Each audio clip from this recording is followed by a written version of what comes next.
नमस्कार, मैं हूं डॉक्टर शहला अग्रवाल और आज मैं चॉइस आपके ऊपर छोड़ रही हूं। आपको चाहिए एक परफेक्ट शेव या एक वेल ग्रूम्ड बियर्ड। ये आपके लिए हो सकता है या आपके बॉयफ्रेंड, हस्बैंड, फियांसी के लिए हो सकता है। पॉइंटर्स मैं दोनों के लिए दे रही हूं।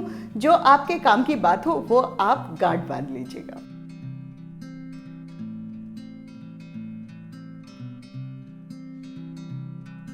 फेशियल हेयर केयर मेन की रोज की ग्रूमिंग का, रोज के एक रूटीन का बहुत ही अहम हिस्सा है।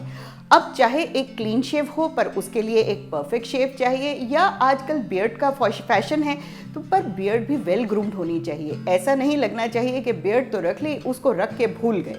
तो किस तरह दोनों चीज़ों का ध्यान रखें, इसकी आज हम बात कर रहे हैं। तो चलिए पहले परफेक्ट शेव से बात करते हैं। शेविंग का मतलब है कि आप hair almost on a daily basis remove कर रहे हैं। तो फेशियल हेयर जो है वो थोड़ा सा थिक होता है। Facial here is a secondary sexual characteristic, इसलिए वो थिक हेयर है।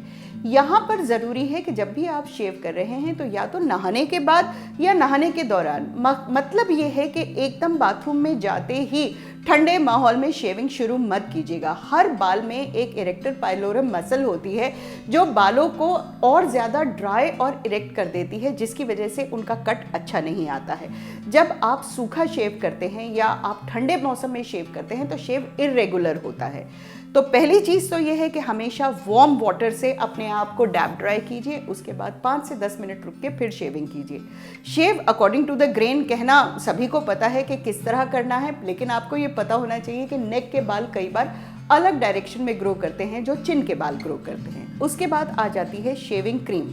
शेविंग जेल आप गर्मी में इस्तेमाल कर सकते हैं। शेविंग क्रीम सर्दी का ज़रूरी है क्योंकि क्रीम जो है वो स्किन को मॉइस्चराइज करती है। देखिए यहाँ पर हेयर जो कट है वो स्किन के बिल्कुल करीब हो रहा है, तो अगर आप स्किन का ध्यान नहीं रखेंगे तो शेव भी ठीक नहीं होगी और जो हेयर ग्रोथ होगी अगले दिन की वो टेढ़ी आएगी। तो कई बार लोग बोलते हैं कि जब हम शेव करते हैं तो बाल जो है वो टेढ़े या ज़्यादा नज़र आने लगते हैं। वो ज़्यादा नहीं नज़र आते, वो टेढ़े कटे हुए होते हैं, इसलिए आपको दिक्कत लगती है।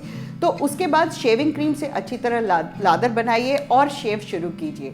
शेव जो है, जो शेविंग फोम है उसमें सिर्फ हवा होती है, उससे कोई फ़ायदा नहीं होता। तो या तो आप शेविंग क्रीम इस्तेमाल कर रहे हैं या शेविंग जेल इस्तेमाल कर रहे हैं। अगर आप हेयर कंडीशनर लगा के भी शेव करेंगे वो भी एक अच्छा तरीका है, बिकॉज उससे स्किन मॉइस्चराइज हो जाती है। जब शेव शुरू की तो आजकल तो एक से बढ़कर एक जो है वो शेविंग ब्लेड्स आ रहे हैं, ट्रिपल ब्लेड, डबल ब्लेड, पर सबसे अच्छा जो काम करता है वो करता है सिंगल ब्लेड, क्योंकि सिंगल ब्लेड इतना ही कट करता है जितना ज़रूरी है। अगर आप स्किन के बहुत करीब कट करेंगे तो स्किन में इरिटेशन होने के चांसेस बढ़ जाते हैं। उसके अलावा एक चीज़ जो आजकल बहुत कॉमन है वो है ड्राई शेविंग। ठीक है, कभी कभी पार्टी में जा रहे हैं, ड्राई शेव की ज़रूरत है, कर लीजिए, लेकिन उसको रेगुलर अपनी हैबिट नहीं बनाइए। और शेव करने के बाद फिर आपको लगानी है शेविंग क्रीम।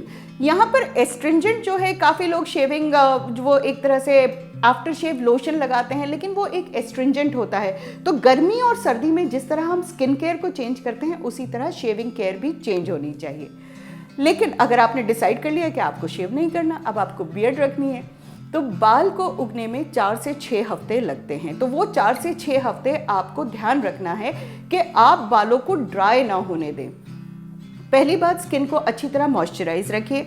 मुंह धोते हुए इस तरह से धोइए कि स्किन और हेयर दोनों शेव के धुलते रहें, क्योंकि बियर्ड जो है वो स्किन के ऊपर है, बाल है, लेकिन उसके नीचे स्किन भी है। गर्मी में सैलिसिलिक एसिड यूज़ होता है, सर्दी में एक क्लिंजर यूज़ होता है। जब बियर्ड अच्छी तरह ग्रो कर गई है उसकी ट्रिमिंग बहुत ज़रूरी है। उसके बाद आता है बियर्ड ऑयल्स। बाल जो है वो बाल है तो उसमें वेदरिंग हो जाती है, उसके जो एंड्स हैं वो कटने लगते हैं। तो अगर आप रेगुलरली उसके ऊपर ऑयल नहीं लगाएंगे तो वो अनरूली लगने लगेगा और धीरे धीरे वो ड्राई लगने लगेगा। बियर्ड बाम भी एक चीज़ है, बहुत ज़्यादा ड्राई होने लगे तो once a week beard balm लगाइए। लेकिन सबसे ज़रूरी क्या है, बाल स्ट्रॉन्ग जब ही होते हैं जब आपके अंदर बायोटिन होता है, कैल्शियम होता है, जिंक होता है। सर्दी में कैरेट जूस एक बहुत अच्छा नुस्खा है। रोज़ 1 गिलास कैरेट जूस लीजिए, उससे जिंक और आपका कैल्शियम पूरा रहेगा। साथ में बादाम और वॉलनट खाइए। बियर्ड रखना बहुत ज़्यादा जिम्मेदारी का काम होता है, बिकॉज वो अच्छी तभी लगती है जब वो वेल ग्रूम्ड हो। तो अपनी ग्रूमिंग को बिल्कुल टिप टॉप रखिए, बिल्कुल सही रखिए, चाहे वो एक क्लियर शेव हो या बियर्ड हो। अपना ध्यान रखिए। विंटर में अपना ध्यान रखना और भी ज़रूरी हो जाता है। हमारी इम्यूनिटी थोड़ी सी लो रहती है, तो हमें अंदर से भी अपने आप को स्ट्रॉन्ग करना होता है। बाल जो है वो आपकी सेहत का आईना है, तो अपने बालों को ग्लो रखेंगे तो बाकी सब कुछ ठीक रहेगा। लेट्स अप को डाउनलोड कीजिए। कुछ भी सवाल दिमाग में आता है हम तक ज़रूर लिख के भेजिए, हम कोशिश करेंगे उसका जवाब आप तक पहुँचाएं।